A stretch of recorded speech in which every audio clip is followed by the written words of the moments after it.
Time value of money. आज के इस वीडियो में हम लोग पढ़ाई करने वाले हैं टाइम वैल्यू ऑफ मनी। तो नाम से ही पता चल रहा है कि समय के अनुसार पैसा का वैल्यू क्या रहने वाला है। तो मेरा मानना है कि समय के अनुसार पैसा का वैल्यू जो है वो इंक्रीज करता है।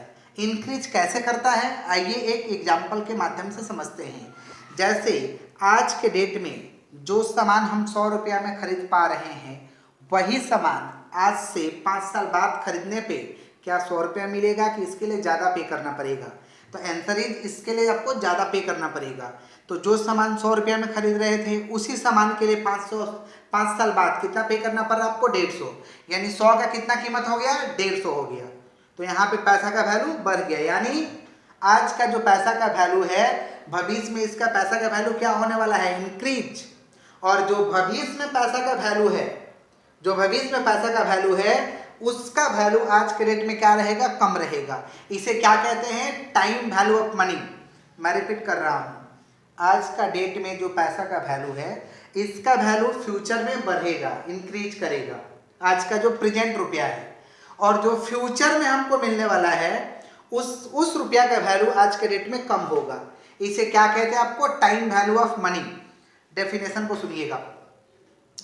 टाइम वैल्यू ऑफ मनी में भी define as concept of purchasing power. Concept of purchasing power differ from passage of time.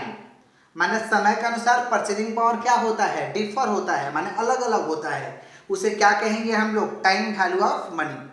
ठीक है। अच्छा, हम क्या बोलें कि फ्यूचर में जो रुपया का वैल्यू है, आज के डेट में उसका कम है। कैसे कम है? आइए एग्जाम्पल के माध्यम से समझते हैं। जैसे मान लीजिए कोई फंड है, फंड में मेरा पैसा धीरे धीरे करके जा रहा, और हमको आज से 30 साल बाद 50 लाख रुपया मिलेगा। आज से 30 साल बाद 50 लाख मिलेगा।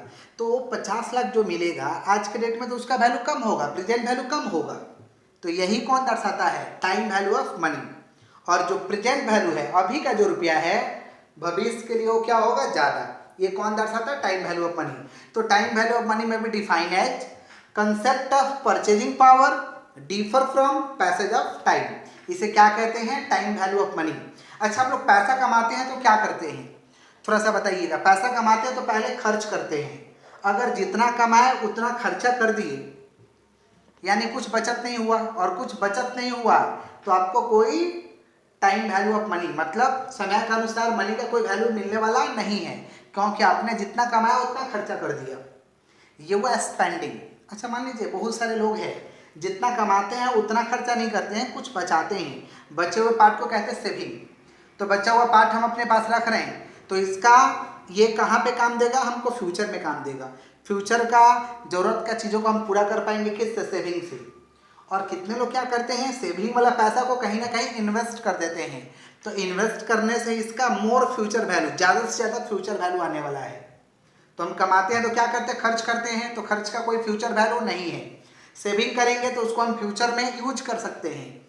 और इन्वेस्ट कर दिए, कहीं पे पैसा को लगा दिए, तो हमको मोर फ्यूचर वैल्यू, ज़्यादा से ज़्यादा फ्यूचर वैल्यू देने वाला है। इसे क्या कहेंगे? आपको time value of money. Clear है? अच्छा, टाइम वैल्यू ऑफ मनी को कैलकुलेट करने का 3 मेथड है। पहला है आपका सिंपल इंटरेस्ट। सिंपल इंटरेस्ट का मतलब होता है कि interest charge on principal amount. माने इंटरेस्ट जो चार्ज होगा सिर्फ और सिर्फ प्रिंसिपल अमाउंट। प्रिंसिपल माने हमने जो पैसा लगाया है, हमने जो पैसा इन्वेस्ट किया है, उसी पे इंटरेस्ट सिर्फ और सिर्फ चार्ज होगा। इसे क्या कहते हैं? Simple interest. अच्छा, सिंपल इंटरेस्ट के माध्यम से समझाने का कोशिश किया गया कि जिंदगी में अगर सिंपल ग्रोथ में काम करिएगा, तो सिंपल ग्रोथ जो होता है शुरुआती दौर पे तो ज़्यादा लगेगा, बट भविष्य में क्या होगा? धीरे धीरे करके इंक्रीज करेगा। ये कौन दर्शाया आपको? Simple interest.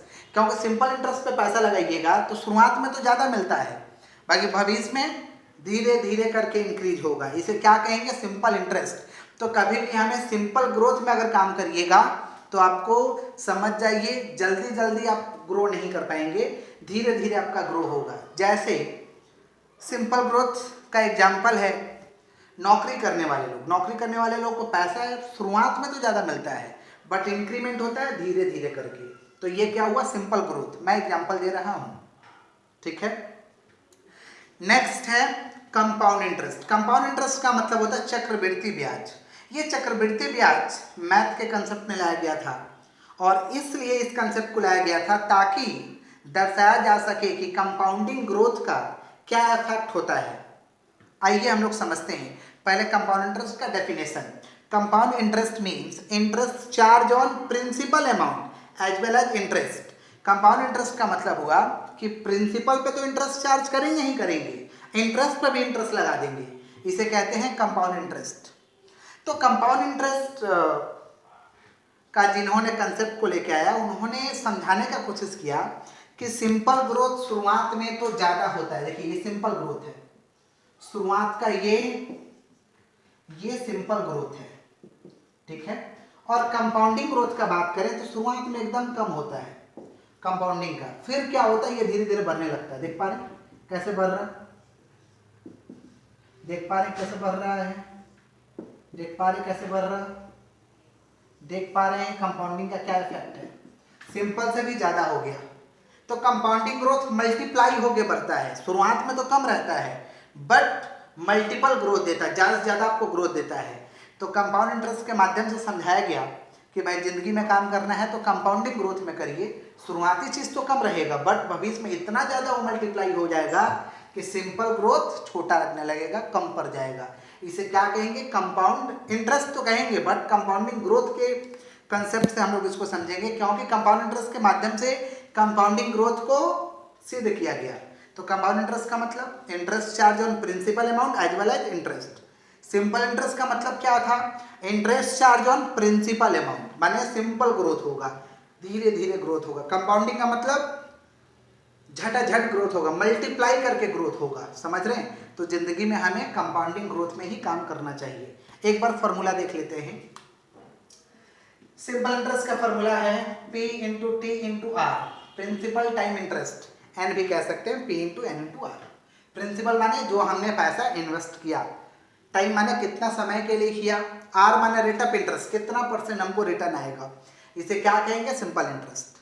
अच्छा कंपाउंड इंटरेस्ट का फॉर्मूला क्या है, A equal to P 1 plus I का पावर एन। अगर ईयरली है तो ये फॉर्मूला लगेगा, ए माने अमाउंट रिसीव, हमको कितना मिल रहा है, पी माने हम कितना लगाए हैं प्रिंसिपल अमाउंट, आई माने इंटरेस्ट, एन माने नंबर ऑफ ईयर। तो अगर ईयरली है तो ये लगाएंगे, हाफ ईयरली रहेगा तो 2n हो जाएगा डिवाइड बाई 2, क्वार्टरली रहेगा तो 2 के जगह 4 हो जाएगा डिवाइड बाई 4, ऐसे करके होगा। मैं रिपीट कर रहा हूँ, अगर ईयरली है तो ये, अगर हाफ ईयरली है तो ये रहेगा आई डिवाइड बाई 2 का पावर 2n, और क्वार्टरली है तो ये रहेगा पावर 4। ठीक है, ये क्या है हम लोग का कंपाउंडिंग इंटरेस्ट। नेक्स्ट क्या है हम लोग का, डिस्काउंटिंग टेक्निक। डिस्काउंटिंग टेक्निक क्या डिटरमाइन करता है, discounting technique determine present value. Discounting technique बताता है कि रुपया का भी प्रेजेंट वैल्यू क्या है। जनरली इंश्योरेंस कंपनी वाले लोग इसको कैलकुलेट करते हैं, समझ पा रहे हैं क्यों, क्योंकि आइए इंश्योरेंस कंपनी से हम लोग कुछ बात पूछते हैं ना। इंश्योरेंस कंपनी से हम लोग क्या पूछते हैं कि भैया बताइए कि भविष्य में हमें 50 लाख पाना है, जैसे मान लीजिए आज से हमको 30 साल बाद 50 लाख रुपए चाहिए, तो आज के रेट में कितना जमा करना पड़ेगा। तो वो लोग डिस्काउंटिंग कैलकुलेटर में टकाटक मारेंगे और आपको बता देंगे कि आप एग्जाम्पल दे रहे हैं 18 लाख रुपया दीजिए, 30 साल बाद आपको 50 लाख मिलेगा। 18 लाख दीजिए, आपको कितना मिलेगा 30 साल बाद, 50 लाख। तो देखिए 50 लाख का प्रेजेंट वैल्यू कितना हो गया, 18 लाख। तो वो डिस्काउंटिंग टेक्निक से बताते हैं। अच्छा मान लीजिए हमारे पास 18 लाख नहीं है, तो हम लोग दूसरा ऑप्शन मांगते हैं कि भैया और कोई ऑप्शन है कि महीना महीना कुछ जमा हो जाए, इंस्टॉलमेंट सिस्टम। तो वो लोग भी बताता कि यस जरूर आपको इंस्टॉलमेंट सिस्टम का फैसिलिटी है। वो लोग कैलकुलेट करता है और मंथली करके आपको बता देता है कि आपको इतना का मंथली जमा करना पड़ेगा, जैसे 20,000 30,000 ऐसे करके वो